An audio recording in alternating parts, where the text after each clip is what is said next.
दोस्तों, कैसे हैं आप लोग। एक बार वापस से आपका स्वागत है मेरे चैनल में। आज हम बात करेंगे इंडियन इकोनॉमिक्स का एक और टॉपिक, खाद्य प्रबंधन अर्थात फूड मैनेजमेंट।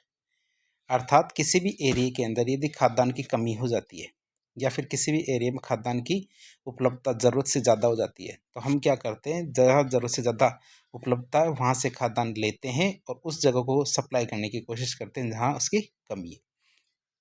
तो हम क्या पढ़ेंगे इसके बारे में, अर्थात खाद्यान्न प्रबंधन में हमारी सरकार किस प्रकार की नीतियां बनाती है, कौन कौन सी योजनाएं बनाती है और कौन कौन सी कार्यक्रम बनाती है। तो आज का टॉपिक हमारे इसी से संबंधित होगा। मतलब खाद्य प्रबंधन क्या होता है, एक प्रणाली है। खाद्य प्रबंधन क्या है, एक प्रणाली है जिसके माध्यम से खाद्यान्नों की कमी को प्रबंधित किया जाता है। जहाँ पे खाद्यान्न की कमी होती है वहाँ पे हम क्या करते हैं, मैनेजमेंट करते हैं ताकि वहाँ की कमी को दूर किया जा सके।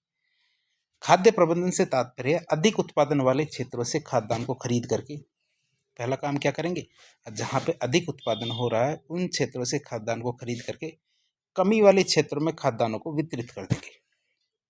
क्या करेंगे, अधिक उत्पादन वाले क्षेत्रों से खाद्यान्नों को खरीदेंगे और कमी वाले जो क्षेत्र हैं उनमें खाद्यान्नों को वितरित कर देंगे। इसी बात को हम क्या बोलते हैं, खाद्यान्न प्रबंधन कहते हैं। और भारत में खाद्यान्न प्रबंधन सार्वजनिक वितरण प्रणाली या फिर पीडीएस, पब्लिक डिस्ट्रीब्यूशन सिस्टम, इसके माध्यम से किया जाता है। अब क्या होता है, रियायती कीमत पर आवश्यक उपभोग की जो वस्तुएं हैं, क्या रियायती कीमत पर आवश्यक उपभोग की जो वस्तुएं हैं उनको उपलब्ध कराने वाली प्रणाली क्या कहलाती है, हमारे पीडीएस या सार्वजनिक वितरण प्रणाली कहलाती है, मतलब पब्लिक डिस्ट्रीब्यूशन सिस्टम कहते हैं। यदि परीक्षा में पूछा जाए पीडीएस किसे कहते हैं, तो इसका जवाब क्या होना चाहिए आपका, रियायती कीमत पर आवश्यक उपभोग की जो वस्तुएं होती हैं उनको उपलब्ध कराने वाली प्रणाली हमारी पीडीएस या सार्वजनिक वितरण प्रणाली कहलाती है। अर्थात पीडीएस मतलब पब्लिक डिस्ट्रीब्यूशन सिस्टम, हिंदी में क्या कहेंगे, सार्वजनिक वितरण प्रणाली। अब खाद्य प्रबंधन क्या है, खाद्य सुरक्षा सुनिश्चित करता है। खाद्य प्रबंधन से क्या होता है, खाद्य सुरक्षा सुनिश्चित होती है। हम देख सकते हैं खाद्य प्रबंधन की बात करते हैं, केंद्र सरकार और राज्य सरकार दोनों बराबर रूप से कार्य करते हैं, अर्थात दोनों की भागीदारी होती है। ना तो ये पूरी तरह से केंद्र सरकार करता है, ना ही पूरी तरह से राज्य सरकार करते हैं, दोनों मिलके ये कार्य करते हैं।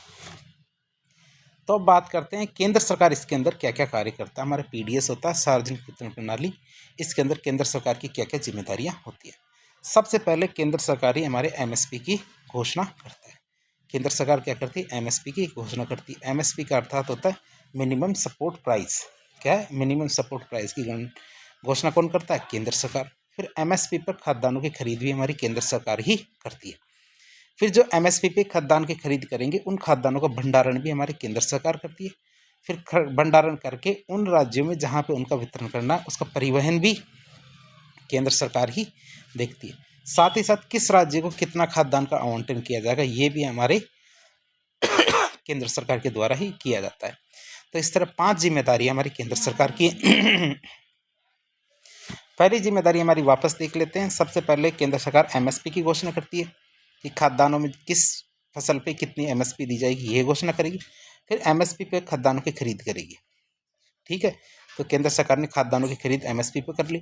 फिर जो खाद्यान्न है उनका भंडारण करेगी, अर्थात उनको इकट्ठा रखेगी। इसके लिए एफसीआई अर्थात फूड कॉर्पोरेशन ऑफ इंडिया के गोदाम बने हुए हैं। फिर परिवहन की बात करें, यहाँ एक जगह से दूसरी जगह जो खाद्यान्नों का ट्रांसपोर्ट होता है ये भी हमारे केंद्र सरकार करती है। फिर ये भी केंद्र सरकार ही तय करती है किस राज्य को कितना खाद्यान्न का आवंटन किया जाएगा। तो यहाँ आकर हमारे केंद्र सरकार की जिम्मेदारियां खत्म हो जाती है। यहीं तक हमारी केंद्र सरकार की जिम्मेदारियां होती है। अब शुरू हो जाती है हमारी क्या, राज्य सरकार की जिम्मेदारियां शुरू। मतलब खाद्य प्रबंधन में राज्य सरकार की क्या क्या जिम्मेदारियां। सबसे पहले राज्य में खाद्यान्न वितरण करना, अर्थात खाद्यान्न हमें केंद्र सरकार से राज्य को तो मिल गया, जैसे राजस्थान को मिल गया। अब राजस्थान के अंदर बांटने का काम हमारा केंद्र सरकार का नहीं है, किसका है, राज्य सरकार का है। फिर क्या होता है, बांटने के लिए जो उचित मूल्य की दुकानें होती है, फेयर प्राइस शॉप होती है, उनका रेगुलेशन करना कि किस राज्य के किस क्षेत्र में कितनी दुकानें होनी चाहिए और किस तरह से वो रेगुलेट होगी। ये सब हमारे राज्य सरकार के कार्य है। फिर बात करेंगे लाभार्थी की पहचान करना कि किस व्यक्ति, कौन सा व्यक्ति बीपीएल है, कौन सा एपीएल है, कौन सा अंत्योदय है। तो ये श्रेणी यहाँ डिसाइड करना और इन लोगों की पहचान करना, अर्थात जो लाभार्थी उनकी पहचान करने का काम हमारे राज्य सरकार का है। लाभार्थी के लिए राशन कार्ड बनाना, राशन कार्ड बनाने का कार्य भी हमारे राज्य सरकार का है। तो इस तरह हमने देख लिया कि केंद्र सरकार की कौन कौन सी जिम्मेदारी है और राज्य सरकार की कौन कौन सी जिम्मेदारियां हैं। अब बात करते हैं जो हमारे खाद्य प्रबंधन है। तो खाद्य प्रबंधन या फूड मैनेजमेंट के लिए अंदर हमारे किस तरह विकास हुआ भारत के। तो बात करेंगे भारत में खाद्य प्रबंधन का विकास किस तरह हुआ। तो इसके अंदर 5 प्रणालियाँ हैं, 5 चीज़ें हैं जिनको हमें पढ़ना होगा। सबसे पहले पीडीएस सार्वजनिक वितरण प्रणाली, फिर आरपीडीएस जिसे संशोधित सार्वजनिक वितरण प्रणाली कहेंगे, फिर टीपीडीएस अर्थात टारगेटेड पीडीएस, फिर हमारे अंत्योदय अन्न योजना या फिर अंत्योदय अन्न योजना WAY, फिर आता हमारा राष्ट्रीय खाद्य सुरक्षा अधिनियम 2013। कौन सा? राष्ट्रीय खाद्य सुरक्षा अधिनियम 2013। ये 5 चीजें जो हमें पढ़नी होगी। सबसे पहला आता हमारा सार्वजनिक वितरण प्रणाली, जिसको हम क्या कहते हैं पीडीएस, पब्लिक डिस्ट्रीब्यूशन सिस्टम है सार्वजनिक वितरण प्रणाली। तो भारत में पीडीएस की शुरुआत 2 अक्टूबर 1950 को गांधी जयंती के दिन पंडित जवाहरलाल नेहरू ने ब्यावर अजमेर से की थी। तो आप याद रखेंगे, भारत में सार्वजनिक वितरण प्रणाली की शुरुआत 2 अक्टूबर 1950 को गांधी जयंती के दिन पंडित जवाहरलाल नेहरू ने ब्यावर अजमेर से की थी। पीडीएस क्या होता है? पीडीएस एक ऐसी व्यवस्था है, पीडीएस क्या है? एक ऐसी व्यवस्था है जिसके तहत कम कीमत पर, जिसमें क्या होता है, कम कीमत पर देश के नागरिकों को खाद्यान्न सुरक्षा उपलब्ध कराई जाती है। इसमें क्या होता है, इसमें कम कीमत पर देश के जो नागरिक हैं उनको खाद्य सुरक्षा उपलब्ध कराई जाती है। अब बात करें इसके पैसे कौन देगा। पीडीएस योजना के लिए केंद्र सरकार ने वित्तीयन किया था, तो सारा पैसा किसने दिया था? केंद्र सरकार के द्वारा सारा पैसा दिया गया था। ये तब की बात है जब इसको लागू किया गया था। फिर बात करें इसकी, तो इसको लागू कैसे किया गया अर्थात क्रियान्वयन की बात करें, तो हमारे पीडीएस योजना के क्रियान्वयन के लिए राज्यों का सहयोग लिया गया था। क्या है? राज्यों का सहयोग लिया गया था। और पीडीएस योजना के क्रियान्वयन की जिम्मेदारी किसको दी गई थी? जिला प्रशासन को अर्थात जिला कलेक्टर को इसकी सारी जिम्मेदारी दी गई थी। तो हमारी ये पीडीएस थी, 2 अक्टूबर 1950 से शुरू की गई थी। सारा पैसा केंद्र सरकार ने दिया था और क्रियान्वयन की जिम्मेदारी जिला प्रशासन की थी। राज्य सरकार से केवल सहयोग मांगा गया था। फिर आती है आरपीडीएस। आर मतलब रिवाइज्ड पब्लिक डिस्ट्रीब्यूशन सिस्टम, अर्थात जब हमें लगा कि जो से पीडीएस व्यवस्था है इसके अंदर बहुत सारी खामियां हैं, जिसकी वजह से जो हमारे जो लक्षित समूह है जिनको हम लाभ पहुंचाना चाहते हैं, ये लाभ वहां न पहुंच के कालाबाजारी और बहुत सारी जो भ्रष्टाचार इसके अंदर व्याप्त हो गया है। तो उसके बाद जब हमने एलपीजी रिफॉर्म किए, तो एलपीजी रिफॉर्म किए तो हमारी जो पीडीएस व्यवस्था थी इसमें भी चेंज किया, जिसे हम क्या कहते हैं संशोधित सार्वजनिक वितरण प्रणाली। अब बात करें सबसे पहले चेंज क्यों आया इसके अंदर। सबसे पहले चेंज इसलिए आया क्यों, क्योंकि 1992-93 में जब पंचायती राज संस्थाओं को संवैधानिक दर्जा दिया गया। क्या पंचायती राज संस्थाएं थी, इनको क्या किया गया? संवैधानिक दर्जा दिया गया। तो पीडीएस योजना के क्रियान्वयन की जिम्मेदारी भी पंचायती राज संस्थाओं को दे दी गई। क्यों? क्योंकि पहले राज्य सरकार को इसके क्रियान्वयन की जिम्मेदारी दी गई थी। अब क्या है, 1992-93 में पंचायती राज संस्थाओं की स्थापना हो गई, उनको संवैधानिक दर्जा मिल गया। तो ये सारी जो इन पीडीएस योजना की क्रियान्वयन की जिम्मेदारी किसको दे दी गई? पंचायती राज संस्थाओं को। इसीलिए अब क्या है, रिवाइज्ड पीडीएस व्यवस्था लागू की गई। इसलिए वित्तीय वर्ष 1992-93 में पीडीएस में परिवर्तन किया गया और इसका नाम बदल के संशोधित सार्वजनिक वितरण प्रणाली या फिर रिवाइज्ड पब्लिक डिस्ट्रीब्यूशन सिस्टम कर दिया गया। अब इसका करने का क्या उद्देश्य था? संशोधित सार्वजनिक वितरण प्रणाली को मुख्य उद्देश्य दूर दराज के जो क्षेत्र थे उन तक पीडीएस की पहुंच को विस्तार देना और उसको प्रभावी बनाना था। अब जो हमारा आरपीडीएस या संशोधित सार्वजनिक वितरण प्रणाली है, इस व्यवस्था के तहत ग्राम पंचायत गांव के किसी एक व्यक्ति को, ये क्या करेगी, गांव के किसी एक व्यक्ति को वितरण प्रणाली हेतु सार्वजनिक दुकान का आवंटन करती है। ये क्या करेगी, जैसे गांव है तो गांव में किसी भी एक व्यक्ति को कहेगी कि यदि तुम चाहो तो एक सार्वजनिक वितरण की दुकान खोल सकते हो, तो सार्वजनिक दुकान का आवंटन करेगी, जिसे राशन की दुकान कहते हैं। ये तो हमें भी पता है कि हमने भी देखी होगी या आपने कहीं ना कहीं तो देखी होगी कि राशन की दुकान है जहाँ राशन मिलता है। अब जो हमारा राशन है, तो राशन की दुकान पर व्यक्तियों को कम कीमत पर दाल, गेहूं, चावल, चीनी, ये तो खाद्यान्न की चीज़ें। दूसरी गैर खाद्यान्न की, जैसे हमारे केरोसिन, साबुन, कपड़ा, ये सब चीज़ें क्या है, उपलब्ध होती है। आप ये सोचते हैं कपड़ा, साबुन, केरोसिन ये कब मिलता है? ये पहले मिलता था, अब कम मिलता है या फिर कई जगहों पे नहीं मिलता है। तो इस तरह क्या है, आरपीडीएस की जिम्मेदारी किसको दे दी गई? हमारे पंचायती राज संस्थाओं को दे दी गई। अब बात करते हैं, अब इसके अंदर भ्रष्टाचार और होने लगा, अर्थात जब भ्रष्टाचार की घटनाएं बढ़ने लगी तो इसमें और सुधार किया गया। फिर सुधार के रूप में क्या किया गया, टीपीडीएस। क्या किया गया, टीपीडीएस मतलब लक्षित सार्वजनिक वितरण प्रणाली, टारगेटेड पब्लिक डिस्ट्रीब्यूशन सिस्टम। अर्थात पहले ये होता था कि जो भी व्यक्ति जिसके पास भी राशन कार्ड था वह क्या है, राशन या फिर ये जो चीज़ें थी खाद्यान्न की वस्तुएं, गैर खाद्यान्न की वस्तुएं, वो राशन की दुकानों पे जाते थे और ले आते थे। तो वो अमीर आदमी भी ले आते थे, जबकि सरकार के द्वारा ये व्यवस्था किसके लिए बनाई जा रही थी, गरीबों के लिए। तो गरीबों को छांटना बहुत मुश्किल काम था, तो इसके लिए लाया गया लक्षित सार्वजनिक वितरण प्रणाली। फिर क्या पुनः पीडीएस या फिर आरपीडीएस योजना में 1997 में बदलाव किया गया। 1997 में आरपीडीएस प्रणाली का नाम बदल दिया गया, बदल के क्या रखा गया, लक्षित सार्वजनिक वितरण प्रणाली मतलब टारगेटेड पब्लिक डिस्ट्रीब्यूशन सिस्टम कर दिया गया। कब, 1997। अब बात करते हैं लक्षित की। तो लक्षित सार्वजनिक वितरण प्रणाली में हम एससी मतलब अनुसूचित जाति, एसटी मतलब अनुसूचित जनजाति, गरीबी रेखा अर्थात पॉवर्टी लाइन के नीचे जीवन यापन करने वाले बीपीएल, इन व्यक्तियों को लक्षित वर्ग मानते हैं। अर्थात हमें जो पीडीएस है ये केवल इन्हीं वर्गों को उपलब्ध कराना जरूरी है, इसलिए हमने क्या माना है, उनको लक्षित वर्ग माना है। लक्षित सार्वजनिक वितरण प्रणाली मतलब टीपीडीएस, इसके तहत भारत में पहली बार लक्षित सार्वजनिक वितरण प्रणाली में विभेदीकृत कीमत प्रणाली को अपनाया गया। अब आप सोचते हैं विभेदीकृत प्रणाली, विभेदीकृत प्रणाली का मतलब होता है कि देश में लोगों को बीपीएल और एपीएल दो वर्गों में बांट दिया गया। अर्थात जो गरीबी रेखा से नीचे उनको बीपीएल और जो गरीबी रेखा से ऊपर है उनको एपीएल कहा गया, अर्थात अबव पॉवर्टी लाइन। अब आप सोचेंगे लाइन को बांटने से क्या होगा। टीपीडीएस के तहत यदि बीपीएल वर्ग है तो उनको सामान्य मूल्य से कम कीमत पर खाद्यान्न वस्तुएं उपलब्ध होगी।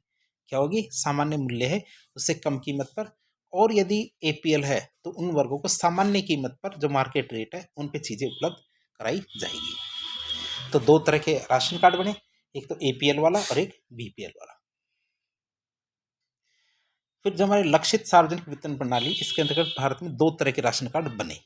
एक तो लाल रंग का राशन कार्ड, ये हमारे बीपीएल के लिए था, और नीले रंग का राशन कार्ड ये हमारे एपीएल के लिए था। बीपीएल में लाल रंग का राशन कार्ड जिन्हें सामान्य से कम कीमत पर राशन मिलता था, दूसरा नीले रंग का राशन कार्ड जो एपीएल था, उनको बाजार की कीमत पर राशन मिलता था। अर्थात बीपीएल वर्ग के लोगों के लिए लाल रंग और एपीएल वर्ग के लोगों के लिए नीले रंग का राशन कार्ड उपलब्ध हुआ।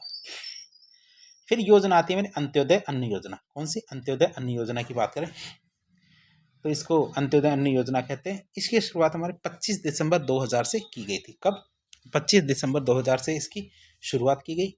इस योजना के अंतर्गत गरीबों में भी ऐसे लोग जो अत्यधिक गरीब है, क्या, गरीबों में भी अत्यधिक गरीब, इन लोगों को 35 किलो अनाज हर महीने उपलब्ध कराया जाएगा। क्या, 35 किलो अनाज हर महीने उपलब्ध कराया जाएगा। जैसे 2 रुपये किलो की दर से तो गेहूं और 3 रुपये किलो की दर से चावल, क्या, 2 रुपये किलो की दर से तो गेहूं और 3 रुपये किलो की दर से चावल उपलब्ध कराया जाएगा। फिर आता हमारे राष्ट्रीय सुरक्षा खाद्य सुरक्षा अधिनियम 2013। ये तब की घटना है जब एक बार क्या होता है कि खाद्यान्न सुरक्षा के अंतर्गत क्या है, बीपीएल परिवार की एक बच्ची होती है और बच्ची क्या है जो राशन की दुकान पे जाती है, राशन की दुकान से खाद्यान्न लेने की बात करती है और वह खाद्यान्न नहीं ले पाती है। इस कारण क्या है कि वह भूख से मर जाती है, वो बच्ची क्या होती है, भूख से मर जाती है। जिसके कारण क्या है, पूरे जो ये खबर थी पूरे विश्व के अंदर ग्लोबल रूप से ये फैल जाती है कि भारत के अंदर बच्चे और जो लोग हैं वो भूख से मर रहे हैं। तो भारत के द्वारा भी इस बात को सीरियस लिया जाता है और भारत के अंदर ये चर्चा का विषय बन जाता है। इसी वजह से एक कानून बनता है, राष्ट्रीय खाद्य सुरक्षा अधिनियम 2013 नेशनल फूड सिक्योरिटी है, जिसमें भारत के प्रधानमंत्री मनमोहन सिंह जी के द्वारा ये ठान लिया गया कि भारत के अंदर किसी भी व्यक्ति की मृत्यु भूख के कारण नहीं होगी, अर्थात भूखे रहने की वजह से नहीं होगी। और यह अधिनियम हमारे 5 जुलाई 2013 को लागू किया गया। ये जो अधिनियम है राष्ट्रीय खाद्य सुरक्षा अधिनियम, इसके द्वारा देश की जो 2/3 आबादी है इनको भोजन का कानूनी अधिकार दिया गया कि आप भूखे नहीं रह सकते। क्या, आप भूखे नहीं रह सकते, मन से तो रह लो कोई कितना भी भूखा, लेकिन इसकी वजह से नहीं रह सकते कि खाद्यान्न उपलब्ध ही नहीं है। राष्ट्रीय खाद्य सुरक्षा कानून पीडीएस प्रणाली से 75% तो आबादी ग्रामीण और 50% आबादी शहरी इनको कवर करता है। ये कानून क्या करता है, 75% तो ग्रामीण आबादी और 50% शहरी आबादी को कवर करता है, अर्थात उनके भोजन के अधिकार की सुरक्षा करता है। ये जो अधिनियम है इसके अंतर्गत पात्र प्रति व्यक्ति को 5 किलो अनाज प्रति माह देने का प्रावधान किया है। हर महीने जो एक व्यक्ति को 5 किलो का अनाज दिया जाएगा। चावल 3 रुपये किलो, गेहूं 2 रुपये किलो और मोटा अनाज 1 रुपये किलो दिया जाएगा। ठीक है, एक व्यक्ति को 5 किलो से ज़्यादा नहीं दिया जाएगा। इस अधिनियम के तहत खाद्यान्न की आपूर्ति न किए जाए, अर्थात ऐसा एरिया जहाँ पे खाद्यान्न की आपूर्ति हो ही नहीं पा रही, उस स्थिति में पात्र व्यक्ति को खाद्य सुरक्षा भत्ता भी दिया जाएगा। अर्थात जो पंचायत है वो क्या कर देगी, उसको खाद्य सुरक्षा भत्ता देगी अगर यहाँ पे खाद्यान्न की आपूर्ति नहीं हुई है तो। राष्ट्रीय खाद्य सुरक्षा अधिनियम में अंत्योदय अन्न योजना में अति गरीब परिवार है उनको शामिल किया गया है। उन्हें पहले की भांति 35 किलो अनाज हर महीने प्रतिमाह दिया जाएगा। कितना? 35 किलो अनाज। अब बात करें महिलाओं को इसके लिए क्या प्रावधान किया गया है। इसमें महिलाओं का क्या प्रावधान है, तो राष्ट्रीय खाद्य सुरक्षा अधिनियम 2013 में महिलाओं के लिए विशेष प्रावधान किया गया है। राशन कार्ड पर 18 वर्ष या 18 वर्ष से अधिक उम्र की जो महिला है उसको मुखिया के तौर पर नामित किया गया है। क्या? 18 वर्ष या 18 वर्ष से जो भी अधिक उम्र की महिला है उसको मुखिया के तौर पर नामित किया गया है। लेकिन यदि किसी परिवार में कोई महिला 18 वर्ष से अधिक उम्र की नहीं है तो परिवार में कोई महिला नहीं होने की स्थिति में परिवार में जो सबसे वरिष्ठ सदस्य होगा वह मुखिया के तौर पर नामित किया जाएगा। फिर बात करें राष्ट्रीय खाद्य सुरक्षा अधिनियम में, जो गर्भवती महिलाएं और स्तनपान कराने वाली माताएं गर्भावस्था के दौरान और बच्चे के जन्म के 6 महीने बाद भोजन के अलावा कम से कम 6,000 रुपये की मातृत्व लाभ की हकदार होगी। इसी वजह से प्रधानमंत्री मातृ वंदना योजना इसी अधिनियम को कवर करने के लिए, इसी अधिनियम के लिए बनाई गई थी। कम से कम 6,000 रुपये दिए जाएंगे, तो उस योजना में भी हमारे 6,000 रुपये दिए जाते हैं। अब बात करें सार्वजनिक वितरण प्रणाली, तो हो गई, कितनी बढ़िया प्रणाली है, लेकिन इसमें बहुत सारी कमी है। कमियों की बात करें तो सार्वजनिक वितरण प्रणाली या पीडीएस के अंदर क्या क्या कमियां हैं। पहली चीज, बीपीएल की सही पहचान नहीं हो पाती है, अर्थात जो करोड़पति हैं, नौकरियां करते हैं, अच्छे अच्छे पदों पे हैं, वो लोग भी बीपीएल होने का फायदा लेते हैं, जिससे सब्सिडी लीकेज की समस्या आती है। अर्थात सब्सिडी उन लोगों को मिलती है जिनको जरूरत नहीं है और वो लोग रह जाते हैं जिनको आवश्यकता है। फर्जी बीपीएल कार्ड बनाए जाते हैं। बीपीएल कार्ड क्या? फर्जी बनाए जाते हैं। गरीबों में खाद्यान्न की जो गरीबों के जो खाद्यान्न होता है उसकी कालाबाजारी कर दी जाती है। खाद्यान्न का जब वितरण किया जाता है तो अच्छा खाद्यान्न तो दुकानों पर चला जाता है और खराब खाद्यान्न या घटे स्तर का खाद्यान्न है वो वितरित किया जाता है। प्रशासनिक रूप से बहुत ज़्यादा भ्रष्टाचार है। एफसीआई के जो गोदाम है उसके पास इतने भंडारण क्षमता ही नहीं है जितना खाद्यान्न आता है। एफसीआई मतलब हमारे फूड कॉर्पोरेशन ऑफ इंडिया या फिर भारतीय खाद्य निगम, इनके पास के इतने भंडारण व्यवस्था नहीं है जितना इनके पास खाद्यान्न आता है। परिवहन के दौरान बड़े पैमाने पर चोरी होती है, लीकेज की समस्या आती है और फिर सबसे बड़ा भ्रष्टाचार तो हमारे उचित मूल्य की दुकानों पर है। अब हम क्या कर सकते हैं इस भ्रष्टाचार को दूर करने के लिए, अर्थात पीडीएस की जो समस्या है इसको दूर करने के क्या क्या समाधान हो सकते हैं, तो हम समाधान देखें। सबसे पहले जीपीएस वाहन सक्षम वाहन का प्रयोग करना चाहिए, अर्थात जब ट्रक या गाड़ी गोदाम से निकले तो उसको हम जीपीएस से ट्रैक कर सकें कि कौन सी गाड़ी कितनी देर कहाँ पर रुकी, सही जा रही है नहीं जा रही है, तो इसका प्रयोग करें। डिजिटल राशन कार्ड जो आधार कार्ड से जुड़े हुए हों वो बनाए जाने चाहिए और ये हमारे one nation one ration card के अंतर्गत किया जा रहा है।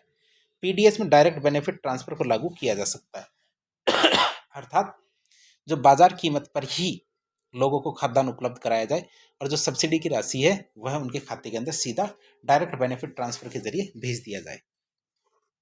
उचित मूल्य की दुकान के खुलने का समय एसएमएस के द्वारा हर आदमी के जो मोबाइल नंबर पर आना चाहिए, जिससे वह तुरंत खाद्यान्न लेने के लिए जा सके। फिर बात करें, पीडीएस से संबंधित बहुत सारी योजनाएं भी बनाई गई और वो योजनाएं कौन कौन सी है। ई सार्वजनिक वितरण प्रणाली EPDS, one nation one ration card योजना, एक राष्ट्र एक राशन कार्ड योजना, पीडीएस का एकीकृत प्रबंधन और आईएमपीडीएस।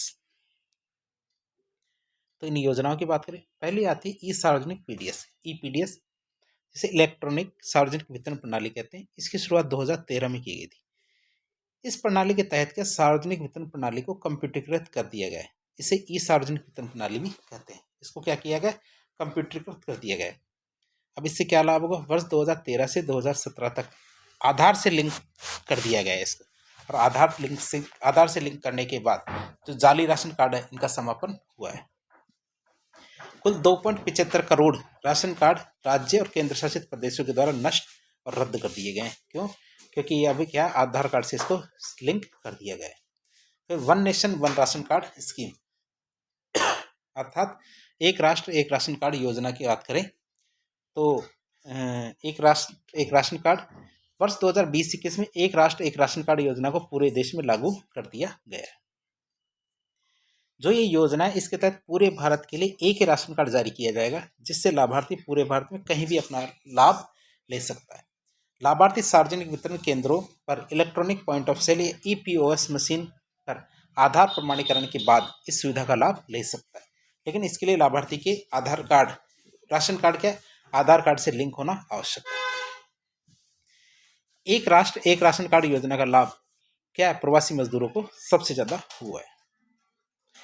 फिर बात करें एक योजना हमारी पीडीएस का एकीकृत प्रबंधन या आईएमपीडीएस, इंटीग्रेटेड मैनेजमेंट ऑफ पीडीएस। सार्वजनिक वितरण प्रणाली का एकीकृत प्रबंधन की बात करें तो पीडीएस की राष्ट्रीय स्तर पर पोर्टेबिलिटी, केंद्रीय डाटा भंडार, केंद्रीय निगरानी प्रणाली को सुचारू और सरल और क्रियान्वित करने की दिशा में सार्वजनिक वितरण प्रणाली नेटवर्क स्थापित करने के लिए आईएमपीडीएस प्रारंभ किया गया है। तो इस तरह आज के लेक्चर में हमने पीडीएस या सार्वजनिक वितरण प्रणाली के बारे में सब कुछ जानने की कोशिश की। तो इस प्रकार के इन्फॉर्मेटिव वीडियो देखने के लिए हमारे चैनल से जुड़े। वीडियो यदि पसंद आता है तो वीडियो को लाइक करें, चैनल को सब्सक्राइब करें, अपने दोस्तों के साथ शेयर करें। यदि आपके कोई सुझाव हो कमेंट बॉक्स के माध्यम से बताएं। धन्यवाद।